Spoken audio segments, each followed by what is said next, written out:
Good morning. It's good to see you. Thank you for joining us. Hope you had a good Lord's Day yesterday. Hope you're off to a good start today. Come on with us to Hebrews chapter 11 today. Usually we like to talk about something from the Old Testament, and we're actually going to do that today. We're going to talk about Noah from Hebrews chapter 11 at verse 7. We've spoken about him before on this program, but he is a good character to study, and we can learn much from him.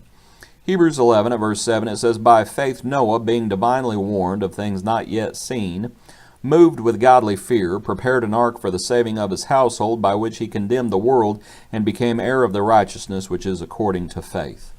Let's talk about a few things from that verse. One is it's by faith. And when we talk about by faith, we're talking about believing and walking not by sight. God warned him of things not yet seen, and Noah believed the Lord. It is just as simple as that. A lot of times folks just don't believe the Lord. Anymore, a lot of folks who even claim to be Christians, they treat the Bible like a smorgasbord where they believe a part of it, but not other parts, and they cherry pick. Noah believed God. Noah believed the warning about what was going to happen, the warning of things not yet seen. And it caused him it persuaded him to act. He moved, namely, he built the ark. We know what James says. In James chapter 2, it says, "You see then that a man is justified by works and not by faith only." That's James 2 verse 24. God is just and the justifier of the one who has faith in him. But as God looks down upon us, he does not just look for mental assent. That is not what faith is. It is believing and acting. A man is justified by works and not by faith only. Now, the reason that Noah worked is because of his godly fear, according to Hebrews 11, verse 7. And that is the reason that a lot of people do not work today.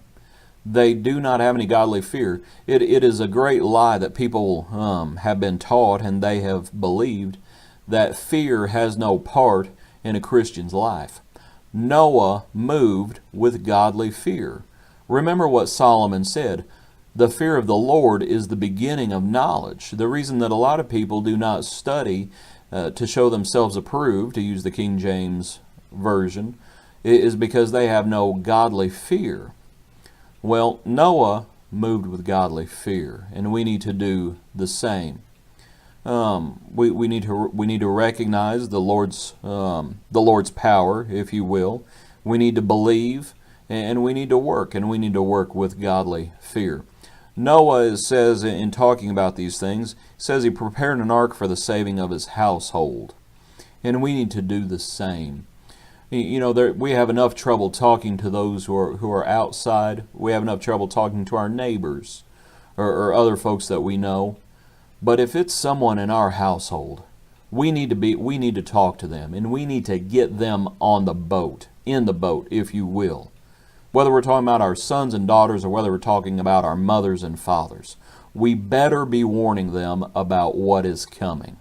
Now, in all these things, a lot of times we have the idea that grace did not save Noah, but obedience did. We need to remember what Genesis chapter 6 at verse 8, how the whole thing starts. Noah found grace in the eyes of the Lord. Without God's grace, none of this was even remotely possible. I hope you enjoyed this study. God bless you. Be a blessing to others. We'll see you tomorrow morning.